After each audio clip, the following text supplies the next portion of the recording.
julgado pela fardamenta. Mas Deus me viu de joelhos na oração. Era uma tarde de sábado, o sol ainda brilhava forte sobre as ruas do bairro onde moro, mas dentro de mim uma tempestade já começava a se formar. Havia saído cedo para trabalhar, como de costume, com a minha farda bem passada, o sapato engraxado e o coração cheio de esperança de mais um dia de sustento para minha família. Nunca imaginei que aquele dia, tão comum em aparência, se tornaria uma das maiores provas da minha vida, onde o meu caráter seria posto à prova não pelas minhas ações, mas pela cor da roupa que vestia. Trabalhava há anos como segurança em uma empresa de médio porte, um serviço honesto que me permitia levar o pão de cada dia para casa. Sempre fui um homem tranquilo, que cumpria o meu dever sem questionar, tratando a todos com respeito, independentemente de quem fossem. Mas naquele sábado, algo mudou. Ao chegar no ponto de ônibus para voltar para casa depois de um longo turno, notei que alguns olhares eram diferentes. Não eram olhares de indiferença, como os de sempre, mas olhares carregados de desconfiança, quase de hostilidade. Não dei muita importância no início, afinal, já estava acostumado com o preconceito que muitas vezes acompanha a profissão. Porém, o que viria a seguir me marcaria para sempre. Enquanto aguardava o ônibus, um grupo de jovens se aproximou. Eles riam alto, brincando entre si, até que um deles, com um sorriso irônico, olhou diretamente para mim e disse: "E aí, soldadinho, tá de plantão ou tá de folga?" Os outros riram e eu, na minha simplicidade, apenas respondi com educação: "Estou voltando do trabalho, moço." Mas aquilo não bastou. Um deles, mais ousado, veio perto e começou a me provocar. "Ah é? Trabalho de quê? De bater em gente pobre?" Eu senti o meu sangue gelar. Nunca na vida havia levantado a mão para ninguém, muito menos por mal, mas ali, naquele momento, era como se a minha farda tivesse falado por mim, como se ela me condenasse antes mesmo que eu abrisse a boca. Tentei explicar com calma: "Eu só faço o meu trabalho, moço. Não tenho nada contra ninguém." Mas eles não queriam ouvir. Um deles, com voz grossa, disse: "Trabalho? Isso não é trabalho, é opressão. Vocês são todos iguais." E então, sem que eu esperasse, um empurrão veio com força. Tropecei, quase caí, mas me segurei no poste. O meu coração batia forte, não por medo deles, mas pela injustiça que estava sofrendo. Não era a primeira vez que ouvia comentários assim, mas nunca tão de perto, tão pessoal. E o pior, não havia nada que eu pudesse fazer. Se reagisse, seria visto como o agressor. Se ficasse quieto, seria visto como covarde. Era uma armadilha sem saída. Foi então que um deles, com um gesto rápido, tentou arrancar a minha identificação do bolso da camisa. Instintivamente segurei o seu braço e disse com firmeza: "Chega, não vou deixar você fazer isso." Aquilo foi como um estupim. Em segundos, estava cercado. Um deles me segurou pelos braços, outro tentou me dar um soco. Eu me esquivei, mas não revidei. Não era assim que eu tinha sido criado. Não era assim que eu servia a Deus. Mesmo com a adrenalina correndo nas veias, uma voz dentro de mim dizia: "Não faça isso. Não seja como eles esperam que você seja." De repente ouvi um grito: "Polícia!" Era uma senhora que passava pelo local e, ao ver a confusão, chamou por ajuda. Os jovens, assustados, correram. Eu fiquei ali ofegante, com a camisa rasgada, o rosto vermelho de vergonha e raiva, mas acima de tudo com uma dor no peito que não era física. Era a dor de ser julgado sem ser conhecido, de ser condenado pela aparência. Enquanto esperava a chegada dos policiais, que, ironicamente, eram meus colegas de farda, sentei-me no chão, encostado na parede, e as lágrimas começaram a cair. Não eram lágrimas de fraqueza, mas de uma tristeza profunda por ver como o mundo pode ser cruel. Quando os policiais chegaram, expliquei tudo. Eles conheciam o meu histórico, sabiam que eu era um homem de bem, e até me deram força. "Isso acontece, irmão. Mas você agiu certo." Ainda assim, enquanto voltava para casa, a sensação de injustiça não saía de mim. Cheguei em casa abalado e minha esposa, ao me ver daquele jeito, logo percebeu que algo grave havia acontecido. "O que foi, meu amor?" ela perguntou preocupada. Contei tudo sem esconder nenhum detalhe e enquanto falava, a raiva ia dando lugar a uma pergunta que não saía da minha mente: "Por que, Senhor? Por que eu, que só quero servir a Ti e a minha família, tenho que passar por isso?" Naquela noite não consegui dormir. Fiquei deitado, olhando para o teto, revivendo cada momento daquele dia. A humilhação, a violência, as palavras duras, tudo martelava na minha cabeça. Mas então, como um sopro suave, uma lembrança veio à minha mente, as palavras do irmão que pregou no culto alguns domingos atrás, falando sobre como Jesus foi julgado injustamente, como ele foi escarnecido, cuspido, açoitado, sem ter feito mal algum. E mesmo assim ele não revidou. Ele se entregou nas mãos do Pai. Aquilo me tocou fundo. Será que Deus estava me permitindo passar por aquilo para me aproximar mais dele? Para me fazer entender, mesmo que um pouquinho, do que Cristo passou por mim? Levantei-me da cama, fui até o quarto dos meus filhos e os observei dormindo, tão pazinhos, sem saber das lutas do pai. Aquilo me deu força. Voltei para o meu quarto, ajoelhei-me ao lado da cama e comecei a orar. Não foram palavras bonitas, nem um sermão. Foi um clamor do coração: Pai, eu não entendo. Eu só queria fazer o bem, trabalhar honestamente, criar meus filhos no teu caminho. Por que eles me trataram assim? Por que eu tenho que carregar esse peso só porque visto esta farda? Mas mesmo assim, eu te peço, não deixe que o ódio entre no meu coração. Não deixe que eu me torne amargo. Ajuda-me a perdoar como tu me perdoaste. E se foi para a tua glória que eu passei por isso, que a tua vontade seja feita. Oração após oração, as lágrimas voltaram, mas dessa vez eram diferentes. Eram lágrimas de entrega. Não era fácil, mas eu sabia que Deus estava ali ouvindo. E então, como se uma paz invisível tivesse entrado no quarto, senti um alívio no peito. Não era que a dor tinha sumido, mas era como se Deus estivesse dizendo: eu vejo você. Eu sei quem você é por dentro. Não importa o que os homens digam, o que importa é o que eu vejo. Aquilo me bastou. Levantei-me, enxuguei o rosto e voltei para a cama, desta vez com uma certeza: Deus não me abandonaria. Nos dias que seguiram, a memória daquele sábado ainda doía, mas eu me apeguei à oração como nunca antes. Toda manhã, antes de sair para o trabalho, eu me ajoelhava e pedia a Deus que me desse força para representar Cristo naquele lugar, mesmo com a farda. Pedia que Ele me usasse para ser luz, mesmo onde havia trevas. E algo interessante começou a acontecer. Meu coração foi mudando. Em vez de sentir raiva daqueles jovens, comecei a sentir compaixão.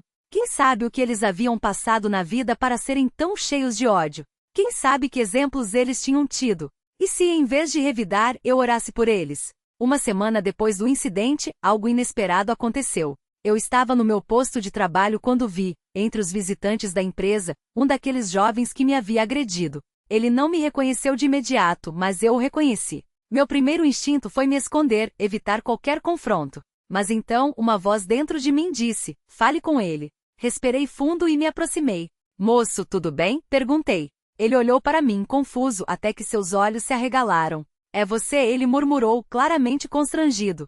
Sim, sou eu, respondi. Mas não estou aqui para brigar. Só queria dizer uma coisa: eu te perdoei. E se você precisar de ajuda, de um conselho, ou só de alguém para conversar, pode me procurar. O jovem ficou em silêncio, olhando para o chão. Por um momento, pensei que ele fosse embora sem dizer nada. Mas então, com voz trêmula, ele falou: desculpa, cara. A gente estava bêbado naquele dia, não era para ter feito aquilo. Eu balancei a cabeça. Eu sei. Mas Deus sabe de tudo, e Ele nos dá oportunidades para mudarmos. Você é jovem, tem toda uma vida pela frente. Não deixe o ódio te destruir. Ele assentiu, agradeceu e foi embora. Eu não sei se aquele encontro mudou a vida dele, mas sei que mudou a minha. Deus tinha me dado a chance de viver o que eu havia orado, perdoar como fui perdoado. As semanas foram passando, e o que antes era um peso, tornou-se um testemunho. Comecei a compartilhar com os irmãos na congregação o que havia passado, não para me queixar, mas para mostrar como Deus havia me sustentado. Muitos se aproximaram, contando suas próprias lutas, seus próprios momentos de injustiça. E juntos orávamos, pedindo a Deus que nos desse força para sermos diferentes, para amarmos onde há ódio, para perdoarmos onde há ofensa. Um domingo depois do culto, um irmão mais velho, cheio de experiência na fé, veio até mim e disse: irmão, Deus permitiu que você passasse por isso para te lapidar. Às vezes, o mundo nos julga pela aparência, mas Deus nos julga pelo coração. E o seu coração, Ele conhece bem. Aquelas palavras ecoaram em mim como um selo divino. Sim, eu havia sido julgado pelo fardamento, mas Deus me viu de joelhos na oração. Ele viu as lágrimas, ouviu os clamores, conheceu a dor e a entrega. E isso bastava. Hoje, quando visto a minha farda para ir trabalhar, não sinto mais vergonha nem amargura. Sinto que ela é mais do que um uniforme, é uma oportunidade. Uma oportunidade de mostrar que mesmo em lugares onde muitos esperam encontrar dureza, pode haver bondade. Onde esperam encontrar ódio, pode haver amor. Onde esperam encontrar vingança, pode haver perdão. Não é fácil, todos os dias é uma batalha, mas sei que aquele que está comigo é maior do que qualquer luta. E quando chego em casa, à noite, e me ajoelho ao lado da minha cama para agradecer a Deus por mais um dia, sinto uma gratidão que não cabe em palavras. Gratidão por ele não me ter deixado cair no ódio, por ter me sustentado na prova, por ter transformado uma situação de humilhação em um momento de crescimento. Gratidão por, no meio da tempestade, ele ter me mostrado que a verdadeira força não está na farda que vestimos, mas na fé que carregamos no coração. Que Deus, em sua infinita misericórdia, continue nos ensinando a ver além das aparências, a amar além das ofensas e a confiar além das provações. Porque no final não são os homens que definirão quem somos, mas aquele que sonda os corações e conhece os nossos mais profundos anseios. E a ele seja toda a glória pelo que fez, pelo que faz e pelo que ainda há de fazer em nossas vidas. Amém. Fui julgado pela fardamenta, mas Deus me viu de joelhos na oração. Continuação com profundidade, detalhes e a riqueza do cotidiano na congregação cristã no Brasil, o peso da injustiça e a força do silêncio. A porta do quartel se fechou atrás de mim com um estrondo surdo, como se selasse não apenas o fim de mais um dia de serviço, mas também o peso de uma sentença invisível. Os olhares que me acompanharam até a saída ainda queimavam nas minhas costas, aqueles mesmos olhares que dias antes me tratavam com respeito, agora carregados de desconfiança, quase desdém. Traidor. A palavra ecoava na minha mente não porque alguém a tivesse dito em voz alta, mas porque eu a sentia no ar, como um veneno lento. No trajeto até casa, o ônibus lotado parecia sufocar. Um homem de terno, sentado ao meu lado, ajustou a pasta no colo e lançou um olhar de canto para minha farda ainda impecável, apesar de tudo. Não precisou dizer nada, o movimento de seus lábios, apertados em desaprovação, falava por si. Outro policial corrupto, seu rosto parecia acusar. Baixei os olhos, apertando as mãos sobre os joelhos. Senhor, dá-me forças, orei em silêncio, enquanto a paisagem urbana desfilava pela janela, prédios cinzentos, pessoas apressadas, cada uma com suas próprias batalhas, mas nenhuma que eu pudesse compartilhar naquele momento. Cheguei ao ponto final e desci, caminhando as últimas quadras até o portão de casa. A rua estava quietinha, apenas o farfalhar das árvores e o latido distante de um cachorro. Quando abri a porta, o cheiro de janta, arroz, feijão e carne cozida, me envolveu como um abraço. Minha esposa, Clara, estava na cozinha, mexendo uma panela com cuidado. Ao me ver, seus olhos se iluminaram, mas logo notou algo errado. Você está pálido, disse ela, secando as mãos no avental.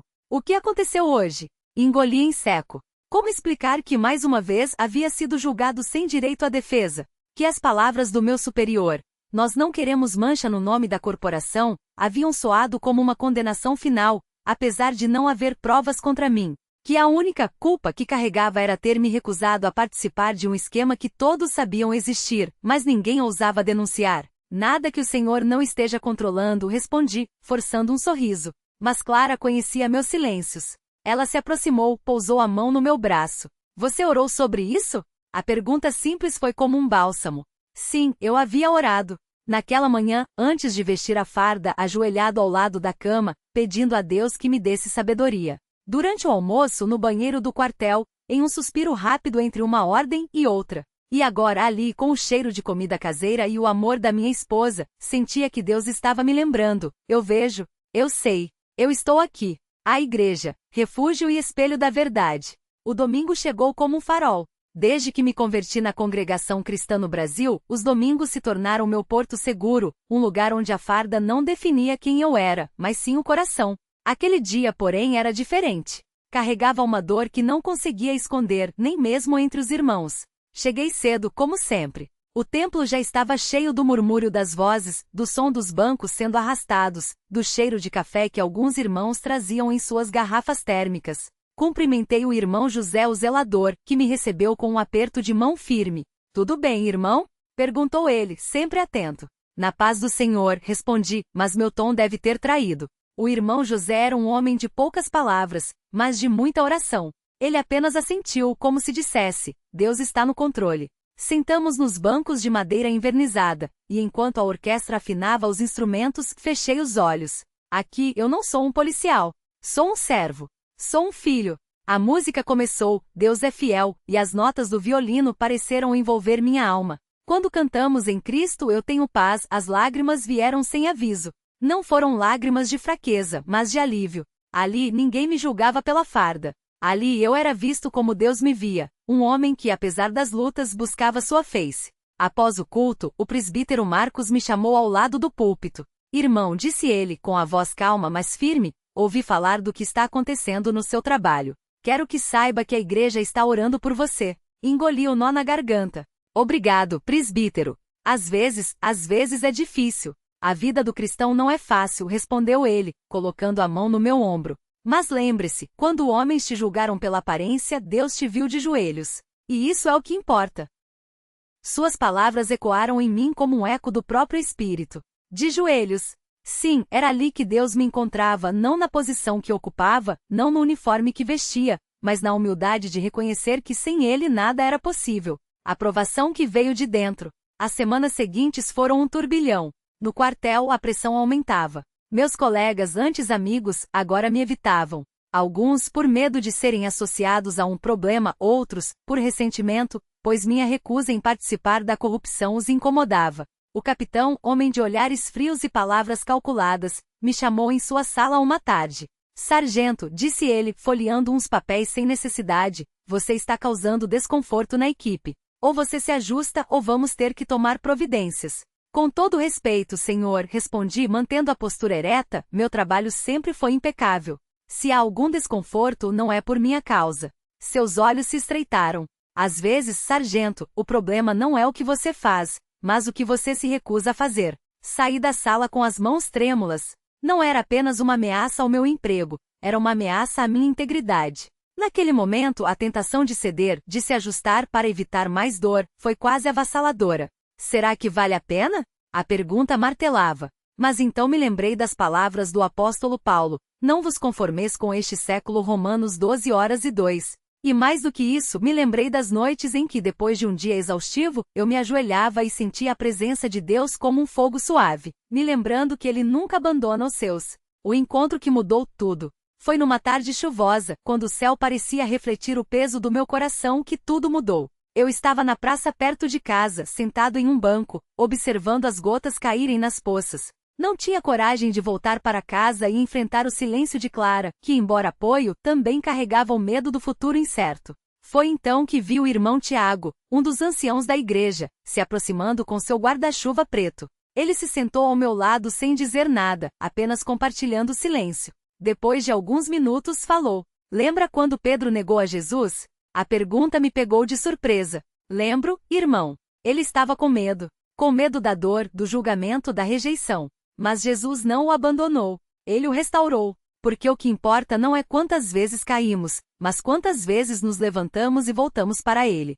Suas palavras foram como um raio de sol na tempestade. Às vezes, irmão Tiago, confessei, sinto que estou sozinho nessa luta. Mas você não está, respondeu ele, virando-se para me olhar. A igreja é seu corpo. Nós somos seus braços, suas pernas, sua voz quando a sua falha. E Deus? Ele é sua força. Nesse momento, a chuva pareceu amenizar, como se o próprio céu estivesse concordando. O irmão Tiago orou ali mesmo na praça com as mãos sobre meus ombros, pedindo a Deus que me desse coragem para permanecer firme. A vitória que veio do alto. Dias depois, uma investigação interna foi aberta no quartel. Não por minha denúncia, eu nunca havia falado, porque alguém, de dentro do próprio sistema, decidiu que a corrupção havia ido longe demais. Quando fui chamado para depor, não precisei inventar nada. A verdade, quando falada com calma e convicção, tem um peso próprio. O capitão e outros 2 oficiais foram afastados. Não houve aplausos, nem desculpas públicas.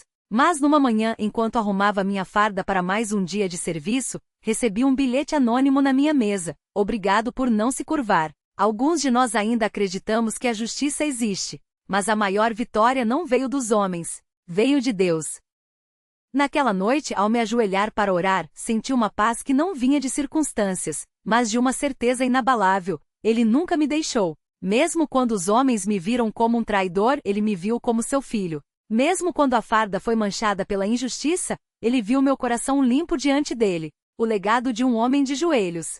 Hoje, quando olho para trás, vejo que aquelas provações não foram para me destruir, mas para me moldar. Aprendi que a verdadeira autoridade não vem do posto que ocupamos, mas da integridade que mantemos. Que a verdadeira força não está em revidar, mas em perdoar. E que, no final das contas, o único julgamento que realmente importa é o de Deus. Clara e eu agora lideramos um grupo de oração na igreja para jovens que enfrentam pressões no trabalho. Sempre digo a eles, o mundo vai te julgar pela sua posição, pela sua roupa, pelo seu cargo.